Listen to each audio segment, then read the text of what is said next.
佢以前係大角咀嘅揸 fit 人，為咗上位挑戰新義安尖沙咀嘅話事人，結果遭受重創，仲要俾人羞辱。佢逃離香港3年之後，靜靜咁返嚟策劃震撼江湖嘅屠龍案，一時間風聲鶴唳，走佬10幾年，最終因病魔纏身決定自首。佢就係和勝和嘅猛人，人稱紋身宗梁國忠。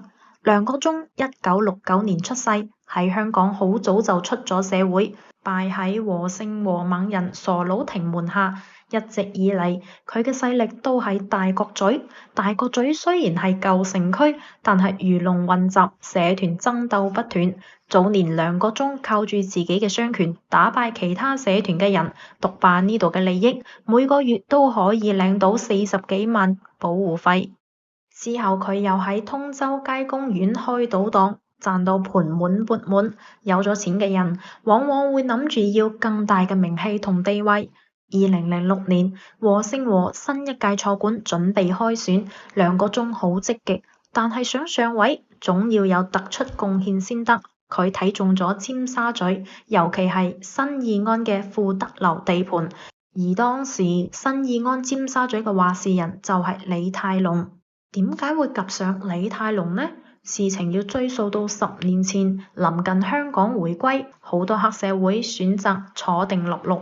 原本係香港第一黑幫嘅新義安開始北上投資，轉行搞正行。相比之下，和勝和作為本土黑幫，繼續做原本嘅非法生意，冇太大改變。1996年，和勝和嘅雞腳坤上位做錯館。雞腳坤就係電影黑社會入面任達華飾演嘅角色，佢趁住新義安轉型嘅時機，社團大舉進入尖沙咀，搶咗新義安唔少地盤。新義安當時正忙緊轉型，選擇忍讓，但和勝和得寸進尺。喺兩派互相爭鬥之下，和勝和逐漸有咗成為香港第一黑幫嘅勢頭。喺黑社會內部嘅選舉期間，阿樂曾提到要打入尖沙咀，但係當時俾叔父輩嘲笑，打上月球都容易啲啦。1996年，和勝和插旗尖沙咀嘅同時，仲進軍屯門。屯門呢個地方同其他地方唔一樣，喺江湖上有新義安屯門清一色嘅講法，意思就係屯門一直係新義安嘅地盤，其他社團根本唔敢插手。當時新義安嘅人馬唔似喺尖沙咀嗰邊咁收斂，多少都會有所抵抗，而屯門嘅猛人阿超就受到咗和勝和重創，打人唔打面，打到屯門呢種地盤，無疑係喺新義安呢隻老虎嘅嘴上掹毛。新義安高層於是派出文彪同泰山聯手進攻和勝和嘅地盤。文彪係社團內嘅金牌打手，早年跟住大總管林景為新義安打下尖沙咀地盤，而泰山所帶領嘅大環山勢力更加有新義安御林軍嘅稱號。兩路聯軍殺入和勝和喺上環地盤，和勝和嘅場地比攻陷唔少。當時和勝和派出猛人傻佬庭應戰，傻佬庭原名楊文庭，1960年出世，當時36歲，正值壯年，但對方蓄勢已久，來勢洶洶，最終傻佬庭兵敗。文彪就係尖沙咀霸王李泰龍嘅師傅，而傻佬庭就係梁國忠嘅師傅。所謂一日為師，終身為父。傻佬庭俾文彪打敗，內心自然谷住一啖氣，對文彪一係非常怨恨。隨住1997年嘅到嚟，文彪退隱江湖，轉行做生意，而傻佬庭同梁國忠對文彪一系嘅怨恨就轉移到文彪嘅徒弟李泰龍身上。李泰龍為人囂張，性更跋扈，加上佢武藝高強，係社團內嘅金牌打手，做咗雙花紅棍，仲成為新義安嘅尖沙咀話事人。李泰龍上年梳住一個大背頭，每日都要用幾根髮蠟保持造型，再加上一張靚仔面孔，能打又威風。係唔少社團內外後生仔心中嘅偶像。李泰龍曾經喺街頭打退過唔少來犯之敵，唔少人對佢又敬又怕。佢有一班忠心耿耿嘅手下，每當有人挑戰佢嘅地盤，佢哋就會第一時間幫手處理。而且李泰龍做人嚟講，雖然狂妄，但對兄弟義氣十足。江湖中好多後生仔都視佢為榜樣。2002年7月，李泰龍同和勝和嘅大華喺油麻地發生衝突，直接打到大華重傷。如果唔係大華醒目走得快，當晚可能就命喪當場。李泰龍喺江湖上名聲大噪，收復咗唔少俾和勝和佔據嘅地盤，風頭一時無兩。但李泰龍嘅囂張行為引嚟和勝和強烈不滿，尤其係梁國忠。文彪曾經勸佢收斂啲，唔好太高調，但李泰龍一句都聽唔入耳，繼續我行我素。梁國忠睇準機會，決定通過打敗李泰龍嚟提醒自己嘅威望，再順勢攞走李泰龍嘅地盤，確保自己可以上位做錯管。2006年7月23日，喺尖沙咀80年代酒吧入面，李泰龍嘅馬仔文佩瑩同一個女拳手飲酒，但女拳手唔俾面，文佩瑩就搬出自己大佬李泰龍嚟撐場，但對方依然唔理，仲走去廁所避開。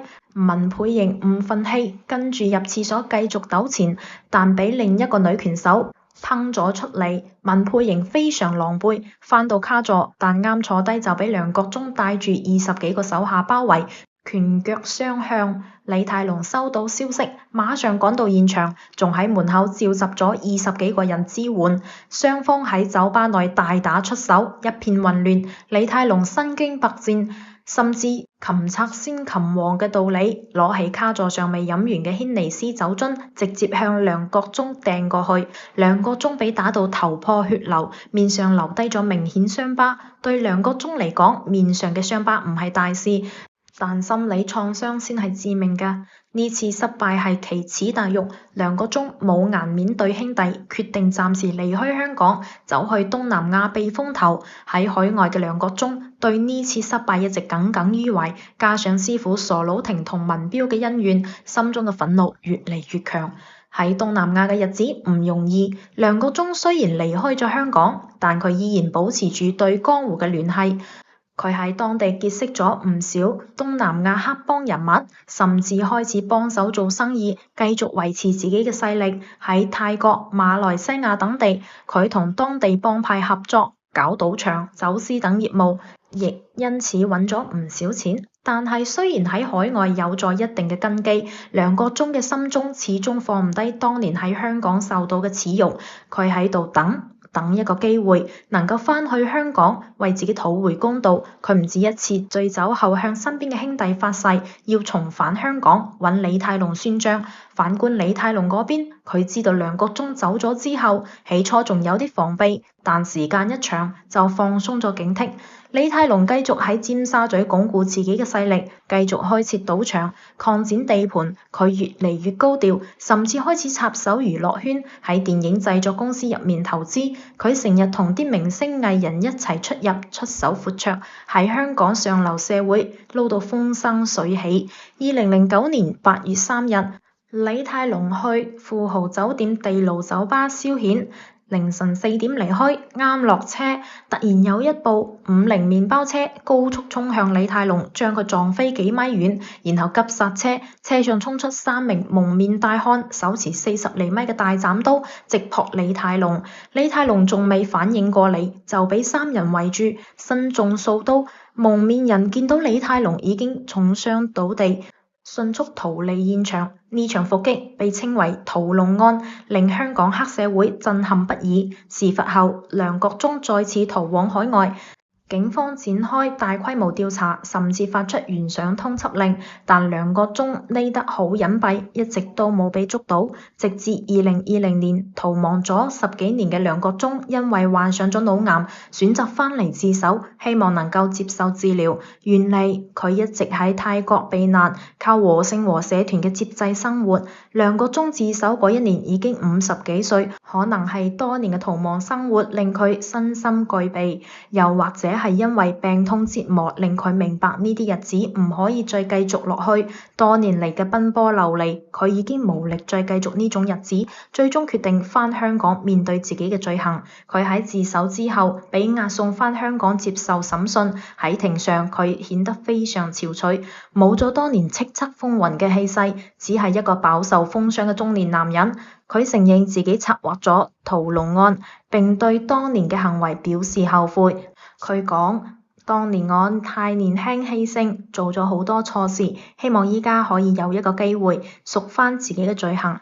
江湖傳言，善惡到頭終有報。梁國忠策劃嘅屠龍案最終未能逃過法律嘅制裁，佢所做嘅一切最終令自己落得如此下場，亦都可以話係自食其果。李泰龍喺江湖上有句名言：永不妥協，但佢最終竟然死於自己嘅信念之下。